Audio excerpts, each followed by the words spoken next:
Cool,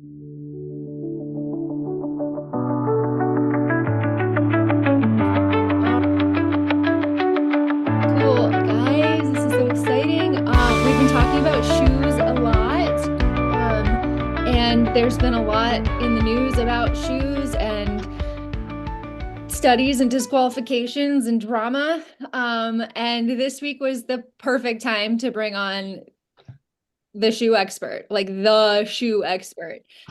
So Brian Metzler is the founding editor of Trail Runner magazine. He is the sneakeriest heads of sneakerheads. He is the shoe expert. He is author of the book Kixology, which is the hype and science and cool behind all things running shoes. And the book is fantastic. If you haven't read it, I would highly recommend. Um, and he's just a good guy. He's a longtime friend. We've run together. We've road tripped together with a dog once. We've had a lot of like fun times, and he's the most knowledgeable guy in the industry when it comes to all things shoes. So I wanted to bring him on today, talk about all of the things happening, and then get your questions answered as well, and just kind of have a discussion with the guy who knows all of the things. So Wow, I appreciate all that. That's all flattering, and I'm very grateful for hearing all those words. I'm looking for. Did you get my? I shared a deck with you, but I don't know if you got it or not. I did get it. Yep, Okay. I got it pulled up. Do you want me to share my screen? Yeah, it'd be great because I have like 1,000 windows open. So Yeah, I got you. um, yeah. Anyway, so like, as she opens that up, I'll just say like I've been a journalist and a writer for most of my career. I was a long time ago was a track athlete in high school and college, and then became a trail runner, and then why don't you go to scene one there, or page one, and I don't I know. got into writing about running, and then obviously I launched Trail Runner magazine, and have been in the space forever. And along that way, I just got really familiar with running shoes, which I think when we get into the sports we love, we tend to get into the gear we love too. So I'm equally a passionate skier and know a lot of ski gear and have written about ski gear, but running is certainly one of the things I've done the most and I love the most, and I've gotten to know a lot about running shoes. So this is a scene from me in Chamonix. It's actually a real photo. It's not a fake backdrop.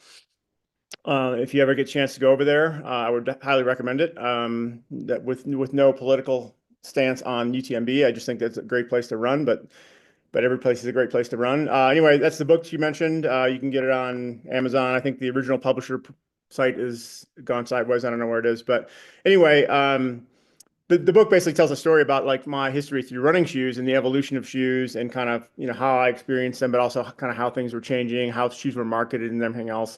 I've always found it fascinating, and for a long time, shoes and even still aren't really marketed necessarily for performance only. We know that footwear and specifically running shoes are a style thing. People buy shoes for brand, people buy shoes for color, and that drives sales as much or more than anything, compared to performance. Obviously, the last 7 or 8 years or so, obviously performance has been a big thing with carbon fiber plates, super foams, obviously a lot of world records, and probably more importantly, age group or PRs and like just great experiences. So shoes have really come a long way in the last 7 years. So why don't you go to slide 2? So that shot was taken in July of 2023, and that just happened to be. I have all these shelves in my garage where all these shoes exist, and those were what were on my shelf then. And I think most of those shoes, except for like maybe 10 pair that I just glancing at, are gone or recycled or like have been donated or whatever else. Because there's been more shoes since then, obviously. For better or for worse, there's tons and tons of new shoes every year. And I don't know. I don't know how many are there, but I ran lots and lots of miles in all their shoes, and I see a few favorites. I see a few dogs, ones that I would never run in again. So it's a fun process, and like it's I've never really been injured too much, but I've been injured mostly from running and testing shoes. Just because you run 10 miles in a shoe that's not right for your gait, and things go sideways. So anyway, maybe next page. Just some random photos here. Obviously, shoes a long time ago. That's a pair of shoes that Steve Prefontaine wore that I'm actually going to write an article about this year. This is 50 years since he passed away. Those shoes were given to his college girlfriend, who then gave them to her nephew, who has had them ever since. And kind of a cool story. But obviously, thin layer of EVA, nylon uppers. I mean, that was the thing until it wasn't. Obviously EVA was ethyl vinyl acetate was a unique foam that didn't really, at the time it was felt soft and had a lot of responsiveness to it. But obviously, we know now it's a pretty basic foam. There's obviously more materials out there now. Across the bottom, obviously, carbon fiber shoes have evolved to obviously the Vaporfly 3 on the left there, which is obviously the world record shoe. Obviously in trail shoes, there's been plenty of carbon fiber plated shoes, which are, I think interesting. That's the Agravic Ultra or Ultra Speed or whatever it's called, which is great. It's super, super fast. It's super nimble, but it's also super unstable and tippy too. And there's been kind of like pros and cons about that, and we'll get to that in a second. The Speedland one, that's a new Speedland shoe coming out, I think in April. Which what makes that unique relative to carbon fiber plates is it's got a removable carbon fiber plate, which allows you to have that firmness and that pop or not, which those guys do a great job at like really innovating and pushing the envelope of what's possible. If you haven't run in Speedland, that's a pretty cool brand. One thing I'll say about the photo on the top right, that's a pair of Hoka Rocket X2s, and that guy is actually running around the world. He ran like last year and this year he ran from I think Alaska down to the tip of South America, or he's on the way, and he runs excessively in his shoes. But I think one of the points about carbon fiber plates in shoes, as opposed to all the shoes we typically have run 300, 400, 500 miles in, right? And there's a consistent wear from, the foam to the outsole to the upper. The challenge, I think one of the challenges is running in carbon fiber plated shoes in training, let's say, is there's a more of an unknown about how things wear out or inconsistency in that the plate's not going to wear out, right? And so when you first get it, you're running in a shoe with a plate and you're getting consistent performance once you get used to that gait style, where you're getting responsiveness, right? And cushioning and responsiveness. But the challenge is when those foams break down, and those foams in most of those shoes are much more fragile and delicate. And so the foams break down sooner. The challenge is you still have that sharp lever doing its job exactly how it did on day one, and yet you don't have the foam support or the foam responsiveness. And so when we get into maybe the questions, I mean, there's going to be a lot of questions and answers about injuries. Maybe that's one of the things I'm concerned with, in that, like, what is the lifespan of a carbon fiber plated shoe, right? If you're racing and training in it and you run 200 miles and the foam is broken down, you're not going to know. We don't know exactly when a foam is broken down, but we do know they break down, right? They become less resilient. And so when you still have this very edgy, solid platform that's moving the exact same direction as it was initially, all of a sudden your gait's changing a little bit, and there can be some acute forces working against you there. So we can talk about that. Next page, I've kind of created some points which we can talk about now, but I'm happy to kind of bring up questions and answers about this.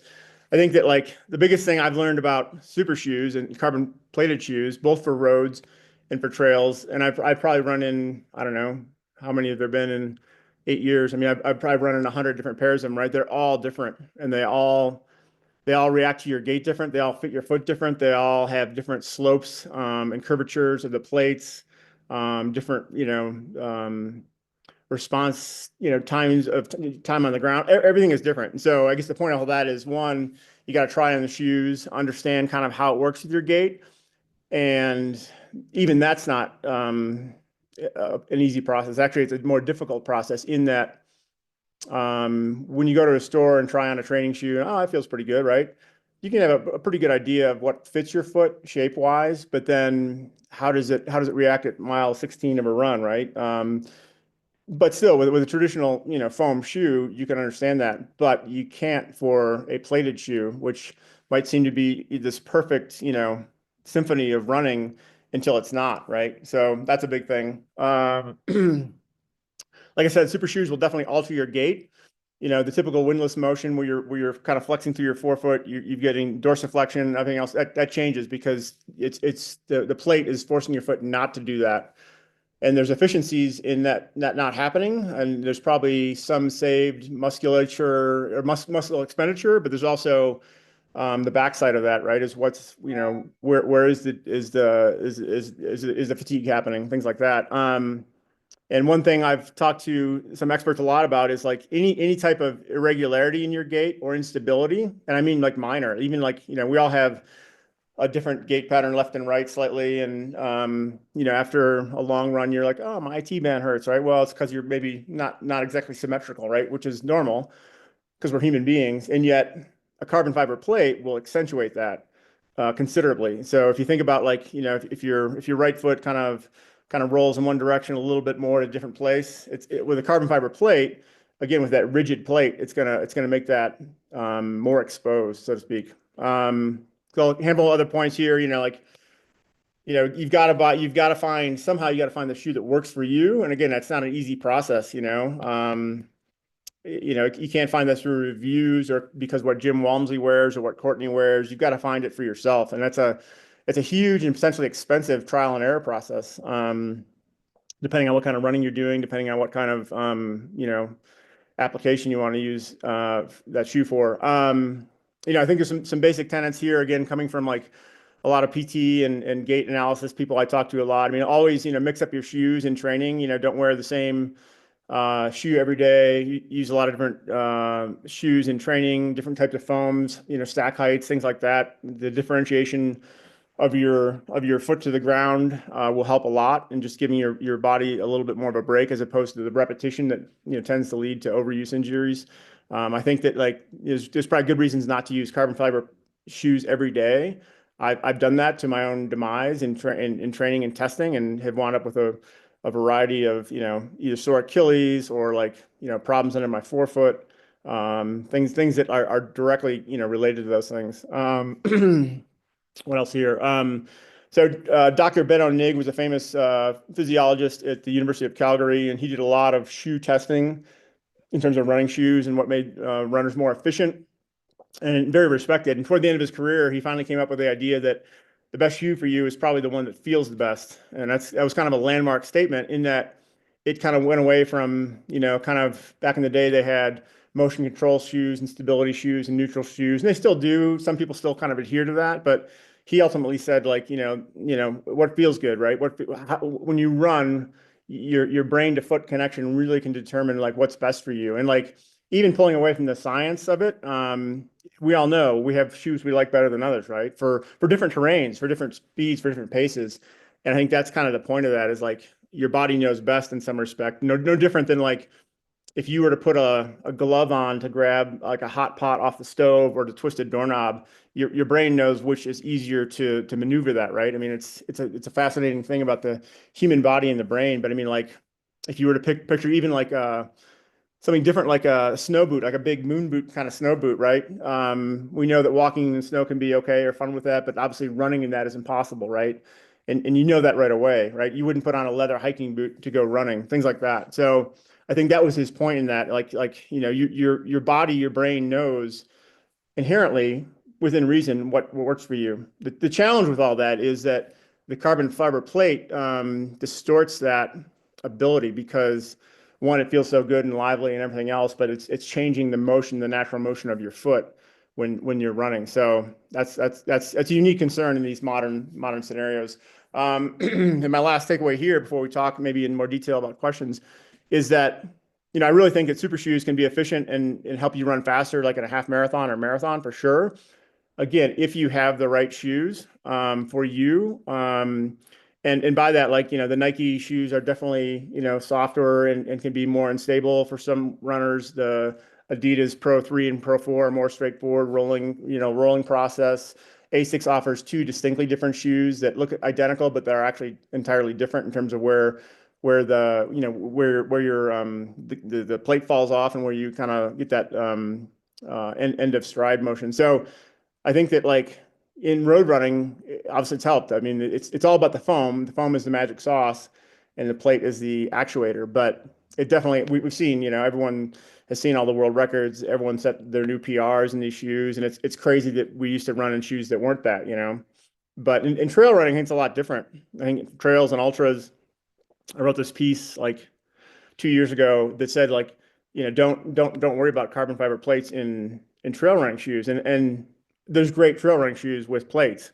Nike Ultrafly, the Hoka shoe. I mean, like there's great shoes, but the point is like every ultra I've ever run, every trail run, adventure run, it's never been about the shoe. I couldn't tell you, when I ran from Winter Park to Boulder, like what shoe I was wearing. It was about the people I was with, about the experience, right? And also, I think that in long ultras, 50 mile, 100K, 100 mile, there's so many more variables that are more than about the shoe's performance. The shoe's comfort for sure, but there's so many more things in an ultra. It's like, it's nutrition, it's like the weather, it's how much you're sweating, it's all these things.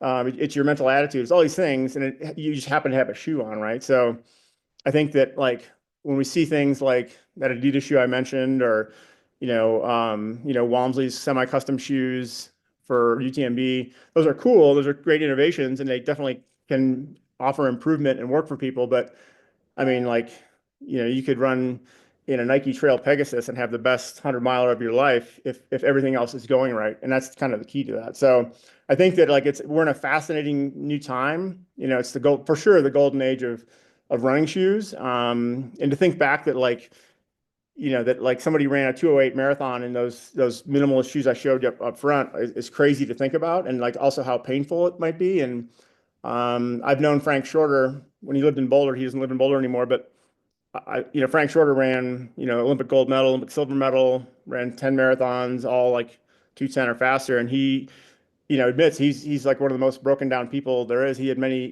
foot surgeries, back surgeries, just because they were running so many miles and doing all that training in like next to nothing, which is crazy. So I think we're blessed by having all these new foams and these cool plates and like energy return, or I guess lack of energy loss is more of a better way to say it.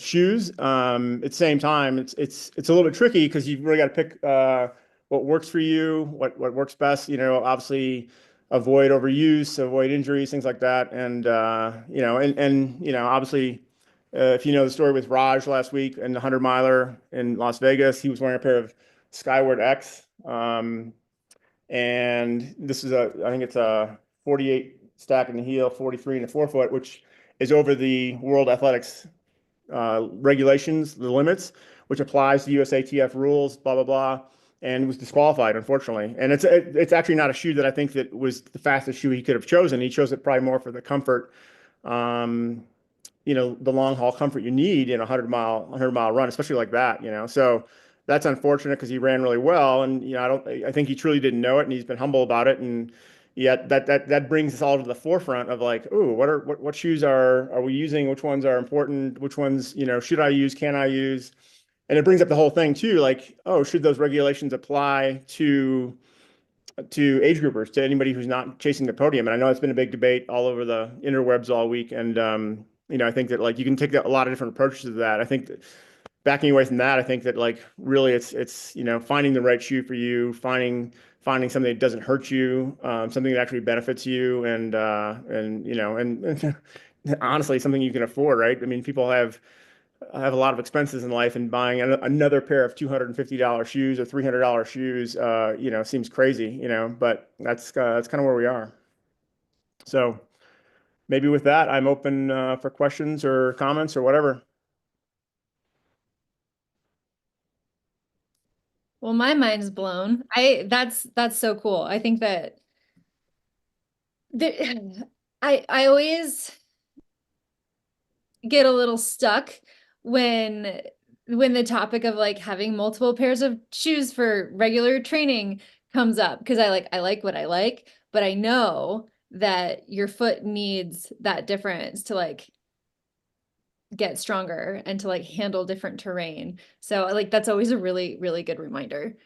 Yeah, I think that like like so for instance, like Jay DeSherry is a friend of mine. He's a PT, a really smart gait analyst from Bend, Oregon, and he explains that yeah, basically you need that differentiation, right, to strengthen your foot, to also get you out of that same rigid pattern, right? And even if you're running trails, if you're running in the same shoe all the time, if you're running the speed goats all the time, right? There's probably things inherent to the speed goat that are benefiting you, but also maybe not benefiting you, And so I think that like being able to run in different shoes is going to help again how your foot kind of develops and how your gait, all these things that musculature needs that kind of differentiation just for not getting in a rut. And so I think that's important. I also think I mentioned in one of my points, if you're doing a long ultra, definitely pack several different pairs of shoes, both in terms of size and style. Like my feet in hot ultras will swell like a size and a half. I'm a 10 and a half normally, and like a couple times I've worn 11 and a half or 12s on the back half of a long ultra. And so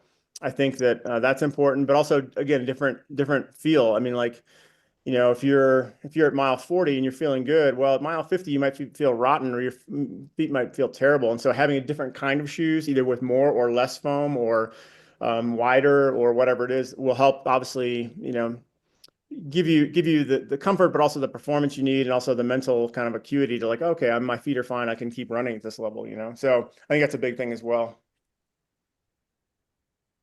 Here's the soon to be released Tracksmith super shoe, by the way. Oh, cool. You saw it here first. Yeah. I think it comes out in late February or early March. Also, I think Zara just announced, Zara is like a British fashion brand. Hmm. They have a super shoe now, and like so everyone's got a super shoe. The small brand I don't have them in front of me. The small brand in Austin, Texas at Treyu, they have a super shoe that was at the time everyone else had one for $250. They had one for $99, and it's not because they were doing it wrong or doing it cheaply. They were just using different materials and had zero marketing for it, and so. And the shoe actually ran pretty well. I think the original one was called the Artist, and now I think it's called the Race Shoe. They're D2, but it's like as much as we all love the big brands and everything else, and there's a lot of cool shoes out there. I think again, you got to find out what works for you and all those variables. There's so many shoes out there, and there's a lot of the next thing is there's a lot of European and Asian brands coming into the U.S. market that are making really good shoes. And sometimes, different technology, different foams, different, shapes, geometries, all that stuff. And so that's going to be an ongoing thing in the next 3 to 5 years as more of those brands penetrate this market. Do you do you think that like with all of these brands getting their own super shoe as a regular runner, is the primary value just the variability? Like you said, what works for one person might not work for the next person. And so it's not that I'm going to go buy the Tracksmith or the Zara Super Shoe because I think that they're necessarily at like the forefront of innovation, but it's just because their specific implementation is different than what Adidas has done or what Nike has done, and that may happen to work better for me. Um, because I mean, I understand why the companies might think that like this is valuable for them for a branding perspective, but like if I'm thinking about what super shoe I should go try, do you see value in branching out in that way?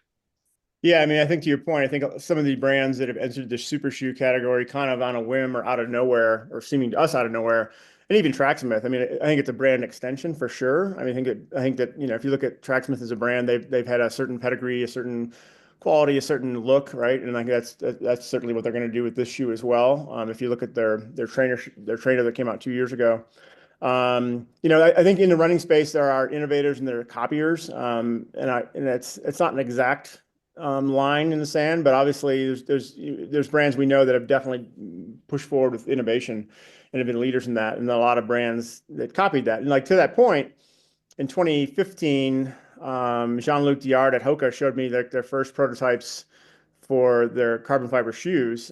This is in April of 2015.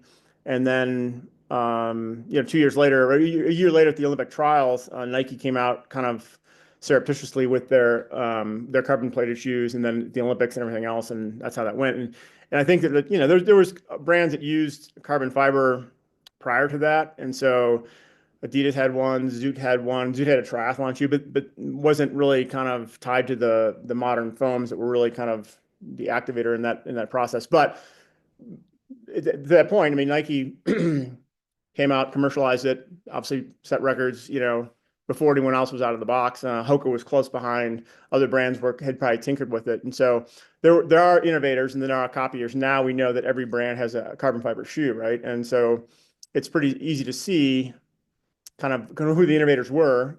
and then also, some of the copiers have done well to really kind of catch up. I think that Saucony is a great brand and has some really fast shoes, and yet they weren't one of the ones in the forefront. They kind of reacted, and then there's, other brands that are still not reacting very well, and just putting a shoe out because they have to have one for their line or for their athletes, So it is a wide range. I'm not sure if I answered your question, but I think it's like there's such a wide range of shoes, and maybe from a corporate point of view, you can see different reasons why or how they launched them, and then maybe who their athletes are, how they performed in them, how they've marketed them, or not, just to be in the space. I mean, you can't be a running brand and not have a carbon fiber shoe at this point.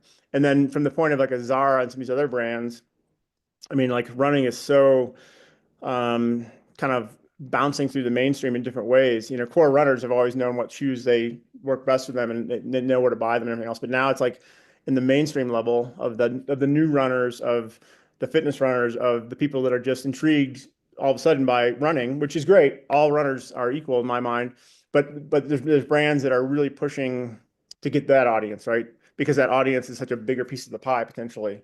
We know that Nike and Hoka and Adidas have huge customer base, but we know that Zara reaches a totally different audience, right, in a totally different way. So, and then the other thing is like Southeast Asia is exploding in most of those brands I just mentioned, as well as Chinese and other Asian brands are booming to the point that I think very soon the biggest market in the world for running shoes will be China and Southeast Asia. So that's going to influence things differently, business wise, but also development wise too. You had mentioned that, so I went to buy, or I was looking at carbon shoes last year, and someone told me like the Nike, I was looking at Nikes, and they were saying this shoe is really good for, up to 100 miles. It's race worthy. And after that, like the plate wears out. So is that, from what I heard from you, is that a myth? Do the plates wear out and you don't get as much advantage, or?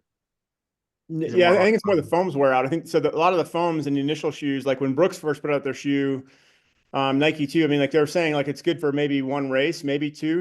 Which if you take it from a marathon point of view, that's 52 miles, right? Knowing that like the chemical makeup of the compound and all the forces going against it, were pretty fragile. I think some of those have improved since then, but I think just by my own wear and tear on shoes, you can tell when a shoe is, again, you don't know exactly when a shoe, any shoe, anything you have, you don't know when it wears out, but at some point you're like, oh, I can't run any more miles than that, right? And then some of the signs are that you, again, get tweaks and soreness in places you didn't before on your typical run, 10-mile run or whatever. You can't really see it in the wear and tear yet, because visibly, I think the foams are probably breaking down before visibly you can see kind of like the outsole pattern, right? But to your point, I mean, I think the companies are definitely aware that these foams, and again, they've improved since 2017, but durability is not one of the long-term qualities that they're concerned with necessarily, because there's so many new foams that are coming out of chemical companies. All the big chemical companies are now involved in this, DuPont and Dow and all these things, to make these compounds that have really high responsive return rates. And so on the backside of that is the question like, oh, what is the durability of that? And that's not a major factor, because for a couple of reasons. One, because generally these shoes, I guess unfortunately from an environmental point of view, are pretty disposable, but also from a consumer runner point of view, it's unfortunate too, because we pay a lot of money and we don't get a lot out of them relative to long-term life. So yeah, I really think it's the foams that are like breaking down. The plates are pretty rigid, and while there might be a lifespan of the plate, if you were to pull out plates and put them in a repetitive testing motion in a lab, I'm sure that over time, just like a ski loses its flex and becomes more noodly, I'm sure that would happen as well with a plate, but I'm pretty sure it's not. And for what shoe people have told me, it's not the plates, it's really the foams that are breaking down. Can you expand a little more on why we see like such diminished returns in terms of like trail racing versus road racing? Is it just the lower speeds? Is it the cadence is different?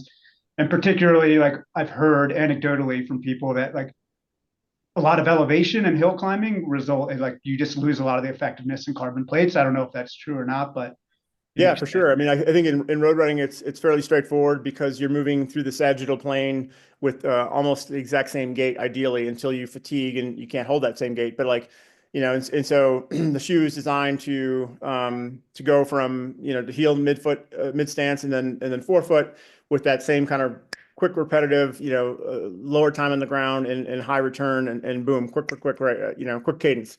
In trail running, as we know, that any trail you can think of or any trail race course you can think of, it's entirely different every mile of the way, every kilometer of the way, right? I mean, like, on a run I do here in Boulder, it starts out rocky, then it's smooth, then it rolls. So to that point, because the terrain is always changing, and it's not even mile by mile, it's like stride by stride almost, right? Because there's plenty of smooth sections where you can run differently, run faster, uphill, downhill, all those things. And so comparing that to the straightforward motion of a road running shoe, obviously it's apples to oranges. So while there are benefits to having those advanced foams and having a plate, it's probably not as exact or the amount of benefit is probably not as much, right? I think that the first carbon fiber plated trail shoes of 2021 or so were super tippy because they just use the same kind of makeup as the road running shoes, meaning a full plate, full width, and everything else. And we all roll our feet in trail running when you go over a piece of terrain. And what I found, I probably never sprained my ankle as much as I did that year because as soon as you start to go over in a trail running shoe, it just goes over, right? And there were so many times like that happened. Like as opposed to normal trail running, you kind of react to those things and you roll a little bit in a non-plated shoe, and you can pop up or whatever else, and it's okay. But like several times, all of a sudden, like I was like just all the way over where the outside of my ankle bone was like touching the ground. I'm like, that hurt, like in like really bad sprains. And so then we, there was brands that, now are using, the Tecton X was the first to use like a dual parallel plated thing. And then there's many fork plates that help kind of with that. There are different shapes of plates for trail running shoes. And so that's helped a lot for sure to adjust to those unique concerns or just different interactions with the ground. I think also that like on any given trail run, again, like and especially like an ultra, if you take like an ultra, which is just happens to be a common distance of 50K or 50 miles, so much happens out there, right? So much happens to your body, no matter what you're running. That like again, the shoe becomes more of I believe that it becomes more of a comfort factor than anything else. You just need to you need to get yourself through the distance, right? For 50K, 50 miles, 100 miles. And, we all know what bad feet feel like. And if feet start to go or blisters or, your feet become, quote unquote, my feet are like hamburger, right? Because they're just destroyed, right? And so part of that is like just making sure you have the right shoe shape, size, width, length, foam, combination to get you through that, which is why I always suggest changing. If you're in Leadville coming back Twin Lakes inbound with 40 miles to go, you better have your feet comfortable to get through that last 40 miles, right? Depending on what the weather is, it could be different. But so I think that certainly we've seen a lot of innovation that have helped athletes at the front end. And if you follow the competitive trail circuit, you'll see that like obviously Nike and Hoka and Adidas, like there's a lot of great shoes out there and a lot of fast runners running in carbon plated shoes. Although not all the time, I think that, Tyler Green is a Nike athlete who's done really well at Western States many times. And oftentimes he's not worn the carbon fiber plate shoe at Western States, right? And that kind of comes out after the fact. And Jim Walmsley has two different shoes for two different types of terrain, So I think that it's so much more nuanced than trail running. Think of any trail run you've been on recently, and that's a challenge too. I think just in general, going out for a trail run, if you're going to run, your favorite route, there's so many different pieces to it that you want to have like the shoe that best fits all those things. But knowing that like the shoe that is inclined to run over technical terrain is not going to be the one that feels as good running on soft dirt fast, right? I mean, it's always a variable. And like, so you want to have, my theory is you want to have the best shoe that can do most things pretty well for any trail you're going to run on. And then if you live in a different region, if you live like, in New England where it's muddy or wet more often, or, you know, you want a different shoe there. You want like a more of a knobby soled shoe than like in Colorado, it's mostly dry. There's a lot of rock and a lot of sand, stuff like that. So I think that there are, you know, innovations that have helped trail running shoes improve and trail runners. And yet that's, you know, again, at mile 80 of 100, when you've got 20 miles to go, you're not thinking about propulsion. You're thinking about like, okay, I got to survive this. My feet have to feel good so my brain can feel good, you know.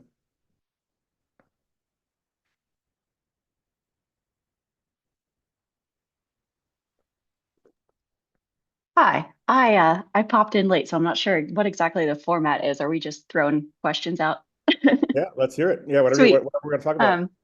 Yeah, I have a question on your thoughts on like carbon fiber versus PBA and TPEE, like supercritical foam, especially for like longer distances on trails.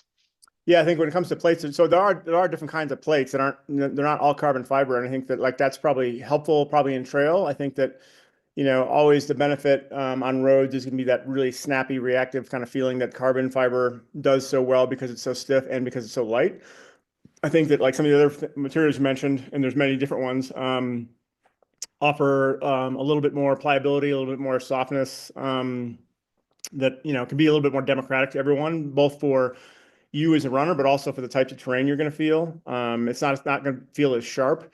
I think that like, you know, there's certain road racing shoes that feel like you're running on this sharp blade, like a race blade, right?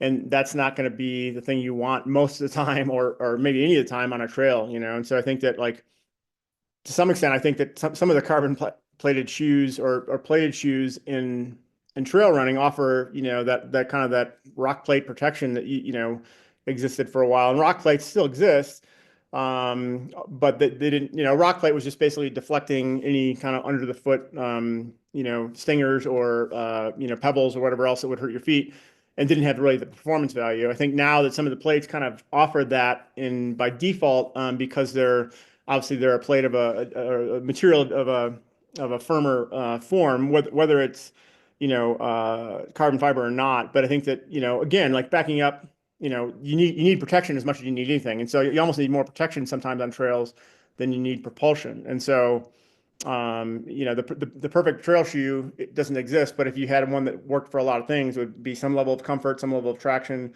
some level of protection, some level of, you know, fit and shape and everything else. And so, to your point, I think that like, you know, again, there are carbon fiber plates that seem to work pretty well. I think the evolution, for example, of the Hoka Tecton X to now X3 is unique and interesting.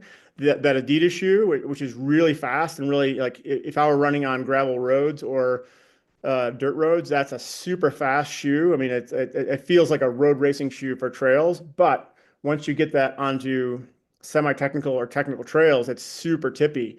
And like the first year, 2023, the Adidas Terex team had that at OCC and CCC in Chamonix, 50K and 100K. And so many of their athletes like twisted and sprained ankles, right? And like, that's not a critique against Adi or their people or even the shoe, because the shoe is really great. I'd be careful what you know, wear that shoe on. And so, I guess to answer your question, like, yeah, there's, you know, different materials, you know, with a PIBA plate, or, you know, that offers a couple different things. One, a little more softness, a little bit more kind of maneuverability, you know, without being that sharp tippiness. So yeah, you know, there's definitely variations for trail shoes.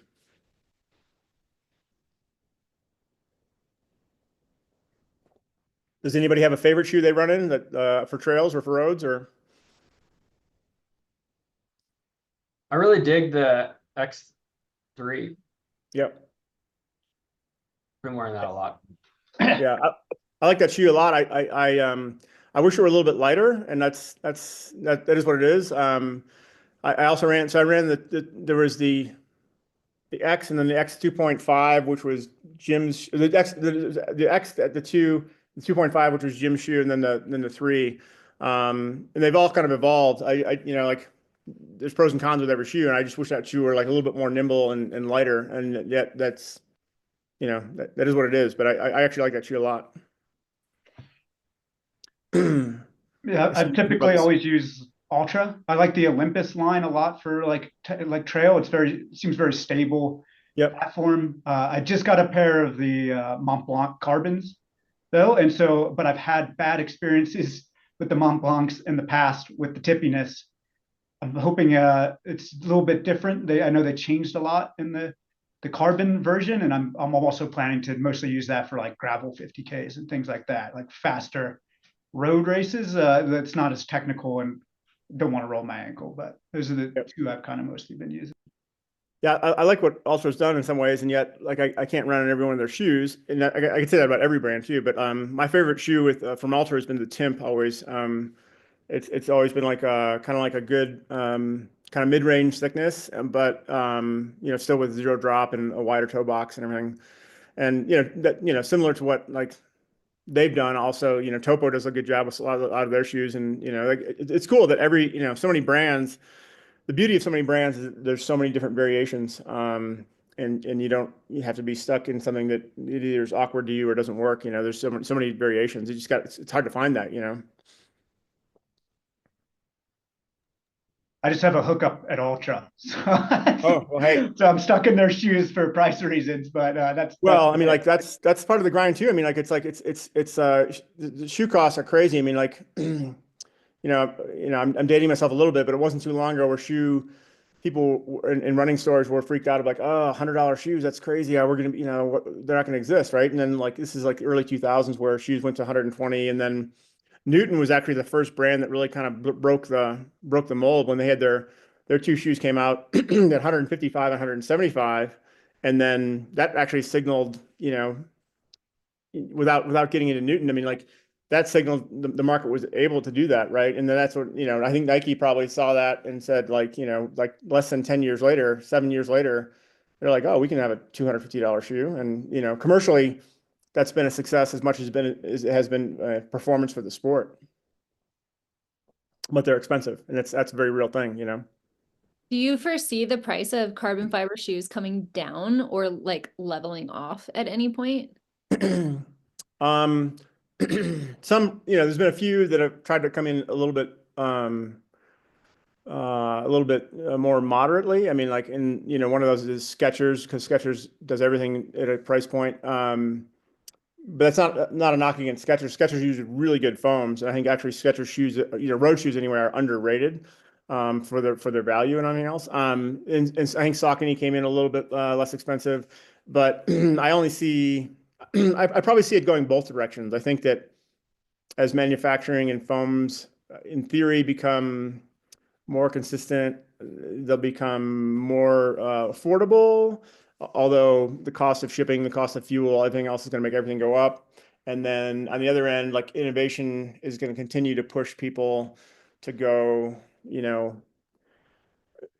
an outlier position like Satisfy. I don't know what Satisfy's new shoe is going to be, but like, like I think it's pretty huge. I think, even that the shoe I showed you there from Speedland, I think that's going to be a $300 shoe. So I think, if you're buying a concept car, you're going to pay for it, right? And that's, but I think the amount of shoes in the marketplace, and the growth of the sport, hopefully will keep it somewhat moderate at some level. But it's definitely not going to be super cheap. It's not going to be $150,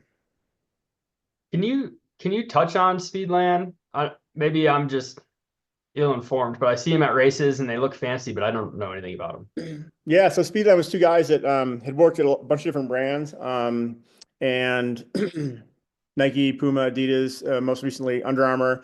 They left Under Armour and kind of were a little bit fed up with the industry from an ideological point of view, meaning that they knew what they could make a shoe and how they could make it, but at all those brands, they were always constrained by the cost, the budget, the accounting, the marketing of all these shoes, right? And so they kind of wanted to do their own thing, and they did this cool thing when they had after they separated, they had a 6 month or a 1 year non-compete probably, and so they did this thing. You can still find it on YouTube.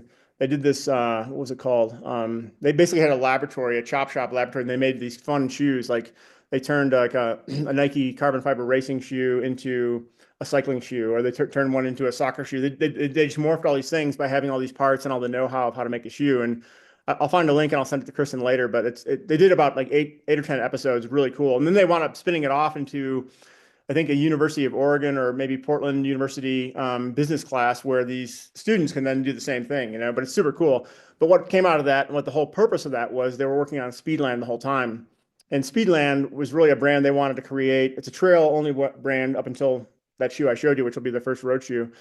But they really want to create shoes that were performance built for terrain, for fit, and not think about what it would cost. And they weren't trying to necessarily create high price shoes, although their first shoe came out 2021. It was $375, which was a shock.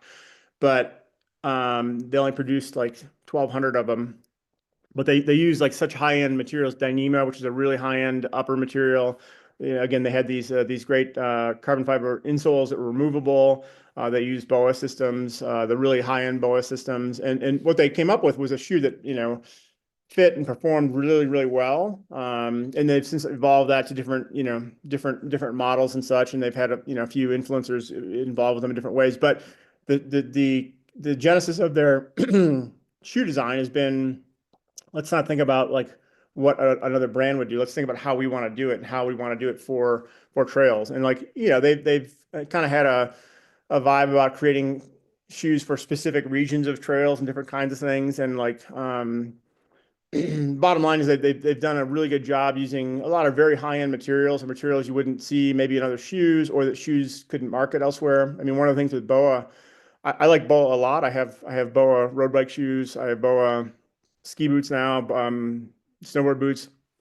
BOA at their highest level. I mean, you know, obviously every brand goes through evolution, but BOA now has some really good closure systems, and you can adjust them on the fly. And like, I really like them a lot. The challenge with a lot of brands, Sportiva, New Balance, will have BOA shoes, but they can't market them very well as a brand. If you put like the New Balance Hierro shoe with laces and New Balance Hierro shoe with BOAs, people are like, oh, what's that? I want the laces, right? And like, yet I've tested that shoe, for example, and like the fit and feel and the adjustability of the BOA shoe is so much better for running trails, you know. And so, and BOA knows that, and maybe the brands know that. It's just hard for the brands to market those because it visibly looks different. But Speedland, you know, pulling back from all that, they can do what they wanted to do from the start. And so they're still a tiny brand. They might be only producing 5,000 pairs per run, but they do a really good job of really kind of creating what I would call like really crafted shoes. You know, they call it equipment, not footwear, but like it's just really thoughtfully crafted. You know, and they've done some cool things. They one of the things that I think is also interesting, I haven't tried it, so I can't speak to if it's a gimmick or not, is I think they have like the soles are sort of configurable, although it's only one way, where like you can trim down the lugs if you don't want the shoes to be as luggy, and then I think they've also got drain holes that you can open up, um, which I think, yeah, like I said, I don't know if that's a gimmick or not, but it is kind of cool to see like that they have tried to innovate in that way. Um, I do remember their initial set of shoes.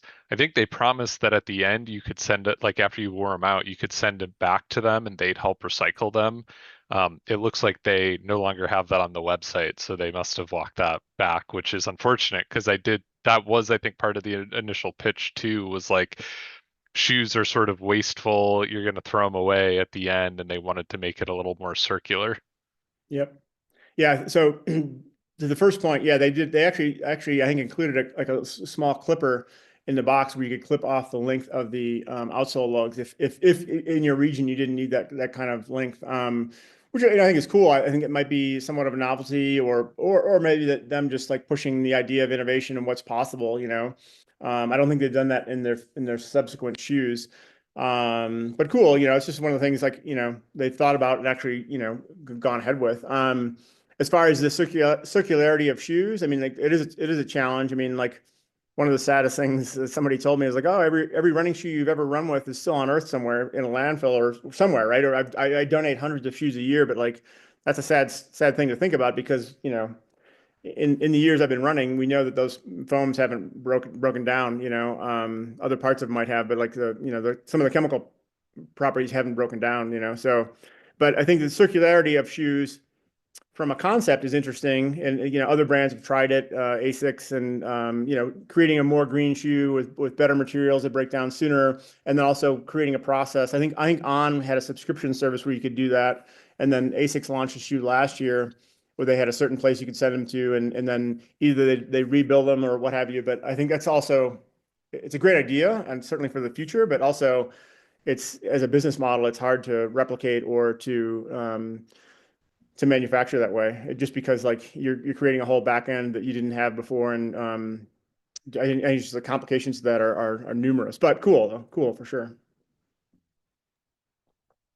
So when you talk about trying shoes before you buy, I know there are a lot of ways to product review, product test, but what would you recommend in terms of like everyday athletes who are looking to like try a new shoe? Like obviously you can't just like product test the shoe of choice.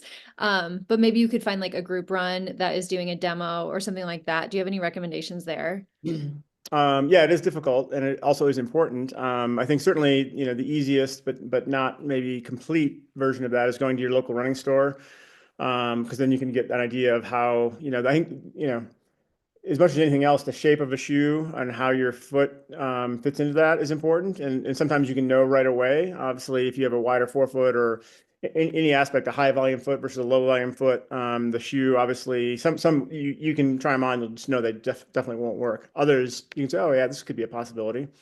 The challenge with like actually getting real wear out of it, like most running shoes will say, oh, go run around the block or run on the treadmill. And that's not really indicative of, like I said, like what you feel like after 10 miles in that shoe, or after 3 weeks at 10 miles in that shoe, right? So that's a challenge. And I'm not sure I have a direct answer to that. A lot of brands now are offering like a 30-day test, and a lot of running stores will do that too. I think, the better running stores will say, okay, if, run it for 30 days, if you don't like it, bring it back. And it doesn't matter how beat up it looks, right?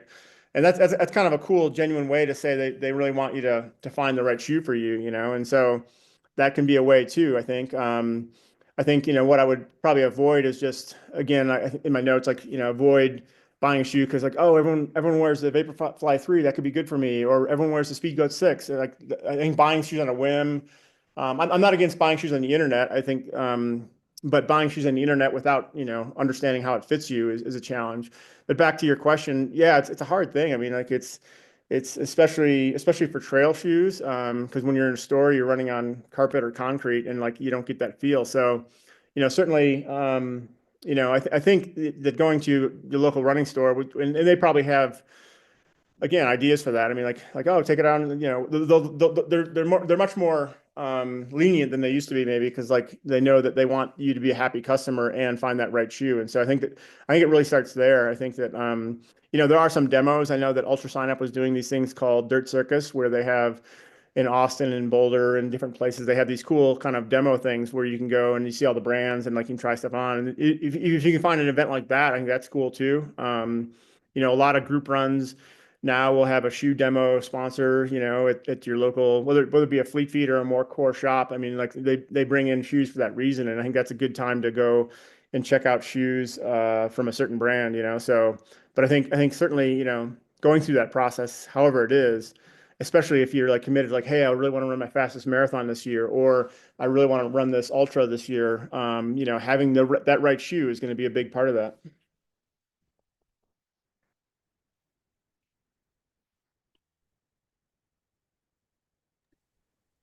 Yeah, thank you for that. I feel like there's so much information about shoes. I want to be respectful of your time, Brian. I know we've got a few minutes left, so if anybody has any other questions they want to throw his way. I've got plenty of time. One of the other things I'll say is, like, we know that shoes change. So this is the Saucony Endorphin Speed 4, which is a road running training shoe with some good pop to it. It has actually, I think, a nylon plate, so it's not as rigid as their racing shoes. But it's also like one of the things that happens with shoes is once they build a shoe that's successful, they want to adapt it so more runners will like it, right? So my favorite shoe out of that line was the Speed 2, which I thought was much more energetic and poppy, and like just a little bit more narrow, more athletic and agile. And this one got a little bit wider, a little bit softer. And so that's a challenge too, with like, if you have a shoe like, oh, I had the 3, the 4's got to be great too. Well, they always change, and like, the speed goats have changed considerably through the line of those. So that's another challenge to look out for. It's like, just because you like the previous version doesn't mean you're going to like the next version, or maybe it won't work as well for you. So it's an unfortunate thing, and it's kind of tied to the commoditization of running shoes, because they're always changing and they're always being remarketed, and because we always go through shoes. I mean, like, if you're running in a shoe, you're going to be through it in like 4 to 6 months, and like the industry knows that, and everyone knows that, and like that's why they're always tweaking and changing colors. And even if it's just an upper or a color change, they're changing it because they want to market and sell more, because it's different than what was out there before. It's newer, better, cooler kind of thing. And that's unfortunate. That's where I have a big problem with marketing of shoes. And yet that's obviously what makes the world go round. And the same thing for cell phones and cars and everything else, I had maybe a quick question. At the beginning, you showed that incredible picture of the shoes that you cleared out from your garage, and you made a very passing comment of some of them are awesome and some of them are dogs. Could you kind of let us know which ones you thought were awesome and which ones were just total dogs?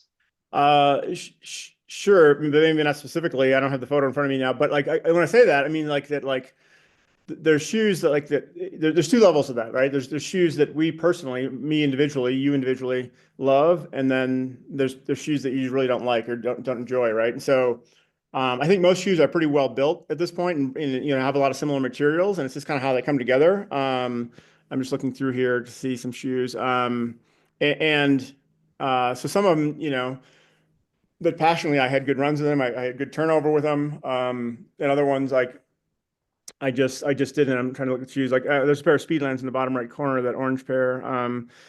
There's a bunch of different brands here, but I guess to answer your question, I mean, like, looking there, I see a pair of Speedgoat 5. I see a pair of Asics, one of the original Asics. They have the sky in the edge. I see the sky there. I mean, there's so many different shoes there, and moments I can think of. And like, actually, there's a pair of in the middle left. There's the pair of Hoka 10.9s, that oversized shoe. Toward the bottom, it's a blue, yellow, and gray. And then to the left of that is one of the that looks like a Boa Mont Blanc, without carbon. And so, I mean, like, and there's a Brooks Ghost, which has changed so much. I mean, it's hard to put a specific thing on that, because they're based on what I think. The Ultrafly, Nike Ultrafly, I thought was great when it first came out, which is down, I think, down center there too. But like, and also kind of how the shoes age too. Like, I don't know, like I can be in a shoe that feels great for a long time, and then I'll be like, oh, I'm just tired of this shoe, or it doesn't work for me anymore. And so, I think that there's probably not many true dog shoes out there that are like really poorly made, that are marketed anymore, if only because the material science is understood by everybody, as opposed to maybe what it was like 20 years ago, where, obviously there was EVA, but like there were, and maybe not other materials, but it's just like the size and the weight and the shape were kind of all over the place. So I'm not sure I answered that question. I didn't avoid it, but it's just like there's so many shoes that like are good in the moment and for a certain run, then there's others that are not, so.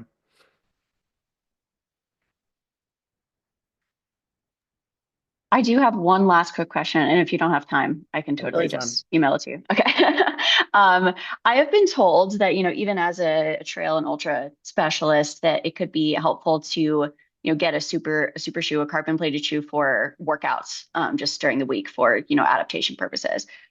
Obviously, those are pretty expensive shoes, as we barely talked about. If we already have a shoe, or like are able to afford more of a shoe, let's take like the Hoka Mach X to like the Mach X with like the foam versus something like one of their carbon plated shoes. Can you get almost as much benefit out of not the carbon, but the other, let's see, what do they use? They use PIBA, or the PVAX Yep. foam.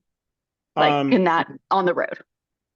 So I'll defer to Kristen's expertise on coaching, but the one general thing I will say is, when you're training for ultras, I think one of the key things in my experience is that, like, certainly you should have all those training adaptations and experiences, meaning changing gears and running fast and running different, even if you're not, in marathon mode, like, because you're running different paces and different terrain on the trails, you still need that physicality and that training. But to your point, I mean, yeah, I mean, like you should definitely have those shoes in your repertoire, or in your bag of tricks there, because you need to have those shoes for those kinds of workouts. I think that, like, obviously when we get on the trails, we have, 2 or 3 different trail shoes we love for different terrain. But yeah, you definitely need a speed shoe, because to make yourself efficient for that kind of training, for that, comfort for that kind of training, you definitely need that. Can you get as much out of a nylon plated or PIBA plated shoe versus a carbon plated shoe? You can get a lot out of it for sure. And I think the risks are less if you're wearing like one of the endorphin speed shoes as opposed to a carbon plated shoe. I think the risks, meaning like the challenge with, whatever kind of runner you are, no matter how fit you are, that if you're doing a workout, with faster turnover, we know the 2 things that causes a lot of injuries are too much volume too soon and too much speed too soon, or too much intensity too soon. And so the risk for any of that, especially if maybe we're doing more ultra focused runs, which is longer duration, longer grind on different types of rain, then you go to, say, like a track with your local group or on roads, and you're doing a fartlek or like a 6x800, like the risk is going to be very acutely in front of you that like you might get, overuse injury indications. Then adding the carbon fiber plated shoe to that probably is only a force multiplier in the wrong direction. So, certainly I think you can get a lot out of like a PIBA or a nylon plated shoe that is going to be fast and poppy. Again, they're going to have good foams, and you're going to get that ability to run. And like at some point, the the workout specificity is relative. I mean, you're there doing a speed workout, whether you call it 6x800 at 245 or 6x800 at 315 or 330. I mean, like that's all relative, right? And like, the shoe that you're going to use might or might not impact the performance by 2 to 4 to 5 to 7%. But like, I think the challenge is using a plated shoe, especially if you're not used to it on most of your running. Then you're on the track someday with your local group, and you're feeling great and you're fit, but then all of a sudden, like, ooh, like after like the 6-1 or the next day, you might feel something that like might be then tough to shake. So I think that, like, to answer your question, yes, you can get quite a bit out of the modern super foam, but not carbon plated, like a super foam with like a nylon or a synthetic plate of a different kind. Thanks.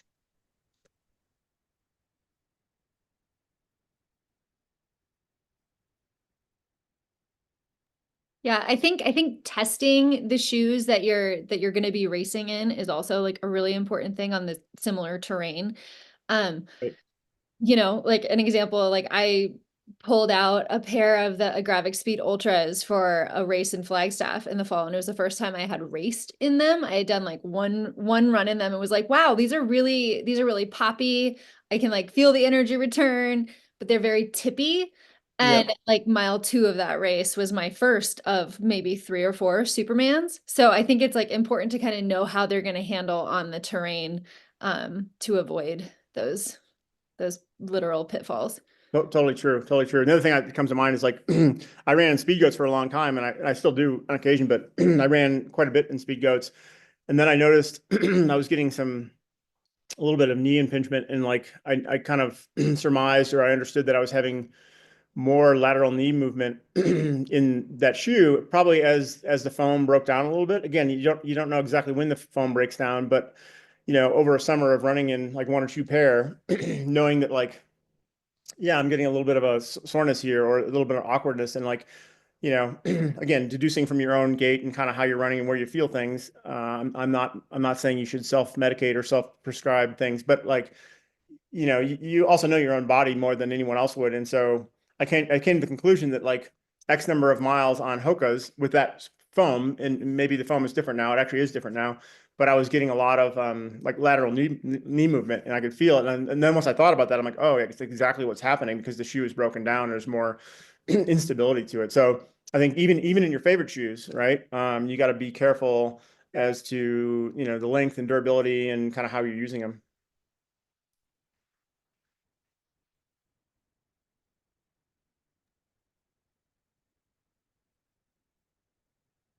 So who's got a big race coming up?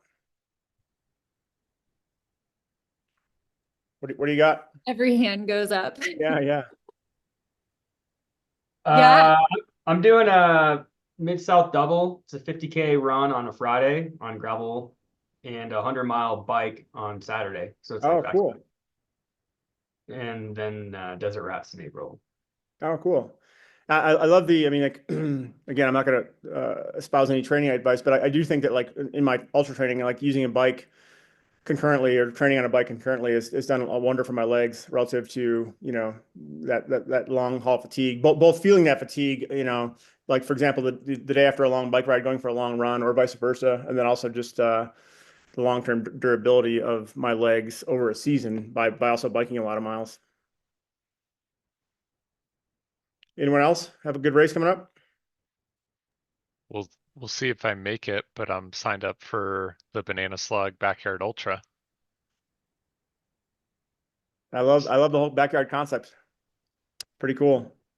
Yeah, it'll be my first one, but I think it would be a lot of fun. I'll Especially hopefully be at Sonoma. oh, cool. Yeah.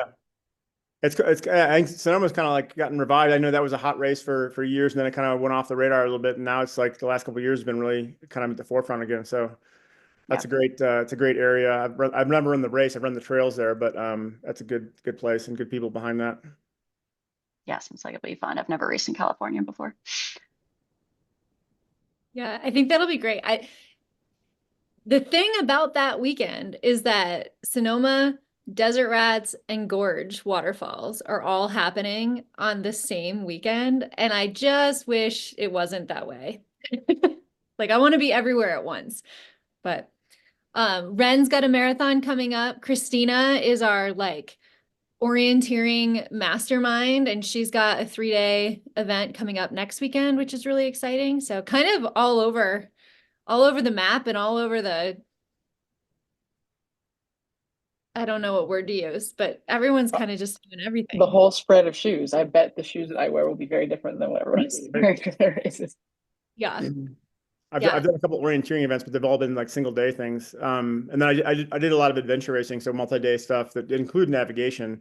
It wasn't true orienteering; it was more navigation, but that was a lot of fun. And I think that's the beauty of what trail offers, because road is obviously, you know, let's face it, we're all judged by a time, you know, that, you know, either we talk about openly or we have in our heart, but like trail is like it's such a different thing. There's so many variations of what you can do, and like, you know, I think I'm signed up for the 60K at Never Summer this summer, but like that's not even my main focus. My main focus, what I'm really looking forward to, is just adventure runs, you know, and like I'm pacing a guy for a section of Nolan's, and then like other just like, you know, kind of destination mountain runs. Like I mentioned that like I've run from Winter Park to Boulder a couple times. One time I took like the summer ski train and had all my gear on, hopped off the train and ran back. You know, it's like just like I love things like that, and even where you combine bike stuff too. I mean, I think there's like a lot of, you know, kind of fun adventure-y things, even if it's not like, doesn't have to be grandiose. You know, it can be just like a fun thing you're putting together and go point to point or run town to town. Or I tell people a lot that like, you know, in Europe there's a lot of like little hamlets and towns and everything else, and you can run kind of fun things. And like, you know, there's actually a group in Leadville that runs from Leadville over to the town of Alma for a beer, and then they run back. You know, it's like 30 miles. And it goes over like the hip of Sherman, like 13,000 feet. But like those kind of things are super fun, right? Just super like core community with your friends, and like just fun ways to do things.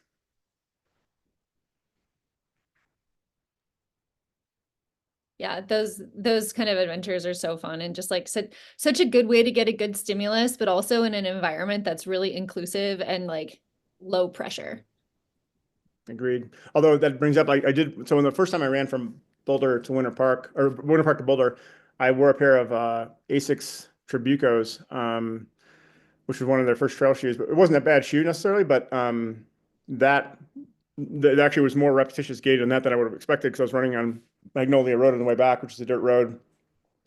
And probably from the duration of it and maybe my just brief level of fitness to do that, like I wound up with a pretty bad piriformis issue. And, you know, I think really tied to the shoe and the gait that I was running in. And, you know, so I wound up this local therapist that brutally destroyed my musculature to get me back to healthy. But it was, yeah, that's the downside of the backside. You know, it's not really a downside. It's just what we do, obviously. Yeah, there was a question in the chat Oh, I saw that that. that Ren had. Let's see. Let me pull this up. about the Saucony Exodus Ultra 2. Do you know anything that about? was just when he said, "Hey, anybody got favorite shoes?" I Oh, got Oh, one. That's all. yeah, I was like, do you know anything about that? Because it sounds like it looks like they're coming out with some new updates on the 4. yeah, I haven't seen the new 4 yet. I haven't tested it yet. I have like the Exodus is one of those shoes that's kind of gone back and forth and all over the place a little bit, and so is the Peregrine too. I think the Peregrine 15 is in a good place right now. Um, and I think, I think again, I think Saucony, even though it's a small brand, it's really committed to good shoes, and I think they've done a good job. I do remember the Exodus kind of going from, overly built and overly big to lighter and different variations, and that's what happened. I think I haven't been in the recent one, but I've had good experiences with them. Yeah, they made the first one was chunky. The second one was a little more streamlined, lower to the ground. As far as I'm concerned, it's almost perfect. The third, they went back to it being chunky. The fourth, I think, is still going to be chunky, but they're actually putting a good outsole on it, which is the problem that I have with it. So that's the part I'm looking forward to. Yeah, and to that Going with Vibra Mega Grip. Yeah, and to that point, I mean, like that's the thing, like because shoes are always changing, and like that's frustrating as a runner because like you have a favorite shoe or one you like, and then that changes, right? And like they're making changes for good reasons. I mean, like they want it to be a better shoe, but it's either new people that are doing it, new materials that are coming out, new budget constraints, all these different things that go into like how your shoes evolve year over year, and like. And so you might have a good one that you don't like the next one, or you might be in a shoe like, oh, it didn't work for me, and then the next one comes out might be better, and then you might never try it. So there's so many unknowns relative to shoes that and I can see it on a year over year basis how things change, like, oh, that one's not as good or that one's better, and like and you can see that in some of the reviews too, like Believing to Run, those guys do a great job at reviewing shoes and telling stories and also referring to the previous version. So it's a tough gamble for sure, unfortunately. Hey, I'll be out there at Never Summer, so we'll have to meet up. Yeah, cool. Look me up. Probably the best race I ever ran was the Never Summer 100K in 2017. Both like for how I felt and for the performance. I was super fit that year, and like it felt really good. I love that course. I love what they do. Yeah. They produce really good races, and like that terrain over there. Have you been over there to do that or? Yeah, I ran the 100K 2 years ago and like completely lost my stomach at halfway. So I'm gonna do the 100K again this year. I want redemption. Oh, cool. Yeah, good for you. I mean, I love what they do. Like, it's such a beautiful part of Colorado relative to, there aren't many places in Colorado where you can go and there's not people everywhere. And like It's so remote. the backside of Cameron Pass, I mean, like it's such a beautiful place, and the terrain is good, the course is good, the support is good. And yeah, it's like they produce really good races. Yeah. I'm really But looking yeah, forward let's to it. definitely connect before then. I'll be there. Have you ran if you have to go, by the way, Nope. have you ran the Wisconsin Kettle Moraine 100? I've not run it. I grew up in Chicago though, and I ran on the trails. I haven't run the 100. I haven't run the whole course, but I've run different sections. I had friends that lived in Madison, and so I've been there a few times to run trails with them and stuff like that. And so I love the terrain, but I've not run the race or the whole distance. Hmm. But and that's the cool thing. There's just so many different I live in Colorado, and so obviously, I'm pretty, proud and excited about the Colorado trails, but all across the West, there's cool stuff. But also, like every region has so many good races, and like I've run in the Southeast and run a little bit in New England, and like there's so many good communities and trails that I think that based on percentage of trail runners or exposure of where the photographers are, that California and Colorado get a lot more attention. But I think that like there's so many good races in so many different places all through the country, and the terrain's different, and the vibe is probably similar. The terrain and the weather are different. Obviously, running, I think that some of the races like in Georgia or Texas are super hot and humid and everything else, and I couldn't survive humidity. But like the culture and the community are are very similar. Obviously, very supportive. Yeah, I think with there's a pretty solid group doing desert rats this year, and Lucy's in Grand Junction, and I want to put together like a training camp weekend so that we can all like meet in person and hang out. And Brian, obviously you'd be more than welcome to join. I think that'd be super fun. But yeah, there's been like talk of it, and I think that I have like a note on my calendar to like text Chris today to be like, are we doing this? So Chris, you'll probably be hearing from me today about this because I want to lock it happen. It's on the calendar. Yeah. I love those trails out there. Yeah, I've actually never run the races. I've supported friends doing it, and I used to typically that weekend I used to run the Collegiate Peaks 50 or 25, which they actually moved to later in the year because it was too snowy. But I've been out. I've run those trails a lot. Most recently, I was out running those trails on the way back from Moab in November. So those are always good to get a good, fun run. And that's also like, running the trails away from race weekend. There's like, that's a place where you can go and there's more mountain bikes than there are runners, and it feels less crowded, less crazy, good training ground. Yeah, it's so nice that you can like get away from the snow for a little bit during like the winter season and get some like heat training in before heading to California, before heading to Tucson or Phoenix or whatever. Like there's a lot of similarity in the terrain and conditions there. Yeah, Brian, I'm right next to Staunton up here in Conifer, and we got 12 inches of snow last night. So probably come down by you this weekend to find some dry when I love Staunton. I've done many loops there. And I've camped there and done loops there just for fun. And then when is Running Up for Air? That's coming up soon, isn't it? Oh, it was last weekend. Okay. It was so funny, Brian. I was taking my dog for a walk, and those people I can see Staunton from our driveway, and there was thunder snow, and I was like, those people are running in thunder snow over there for the next 24 hours. I've only experienced thunder snow like 2 or 3 times. Once was actually I was doing a donkey race, a burro race, and there was thunder snow, which was weird. And burro racing is a whole different thing. But I love Staunton. Staunton's a great place. Staunton is one of those, like, I think relatively new but secret gems of Colorado. Super cool place. It's so good. Yeah, you guys should connect. I feel like you would vibe really well in person. One time I did, so true story. One time I was supposed to meet a guy at Staunton. I went to the wrong entrance because I think there's a couple entrances, and I went to the wrong entrance and I ran a loop or some variation of that, and then like he was never there. I had no self-service because I was on the back side over near 285, and I'm like, oh, okay, maybe he just didn't, whatever. And so I kind of was like, what are we gonna do now? Then I actually left Staunton and then went to what's the pass toward Georgetown. I went to that, and then Geneva. Well, yeah, where Geneva Basin Skier used to be, and then wound up doing Guanella Pass, and wound up doing Bierstadt, and then I was I think I was on top of Bierstadt when I got the text from him. He's like, "Hey, I never saw you," and I'm like, "Oh, I was there, but I'm on Bierstadt now." So yeah, it makes it hard to run there during work hours because service is so spotty. It's hard to pretend like I'm working when I'm at Staunton. Yeah. Right.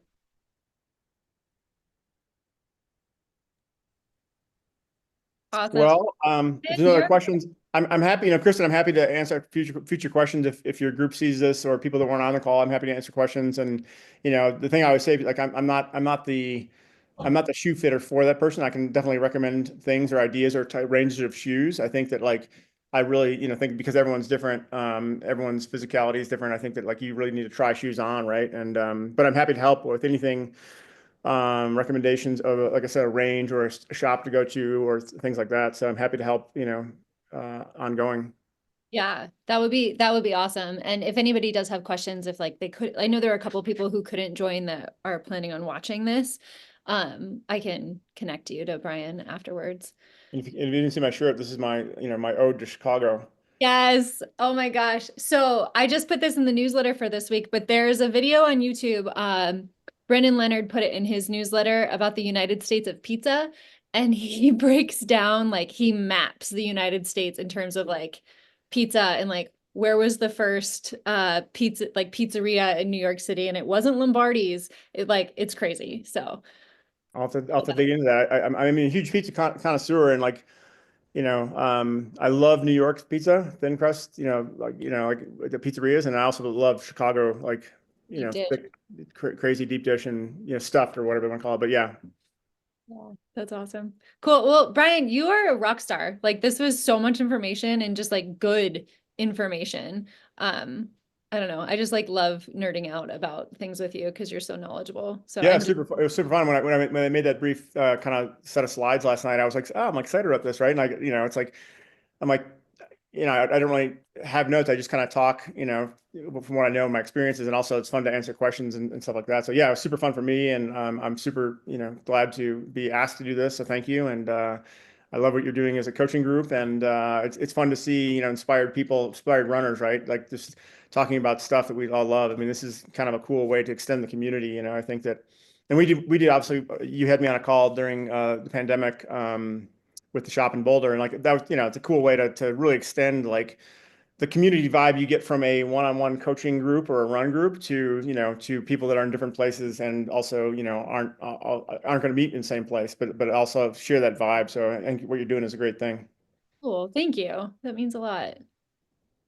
Awesome. Well, I would love to have you back on the call at any point. If there's like, yeah, anyone who's like, I want to talk to Brian again about this or anything. Yeah. I mean, like, you know, I could totally go off on a tangent about European trail running or whatever you want. So, I mean, I'm happy to talk about anything, but in the meantime, yeah, thank you. And, you know, Lucy and Chris, good luck in your training and your races. And, I'll definitely, you know, I'll definitely be, like I said, never summer. So, I look forward to that. So. Cool. Thanks so much. Yeah. Thanks, Brian. And Thank thanks you. guys for joining. And yeah, I hope everyone has a great weekend.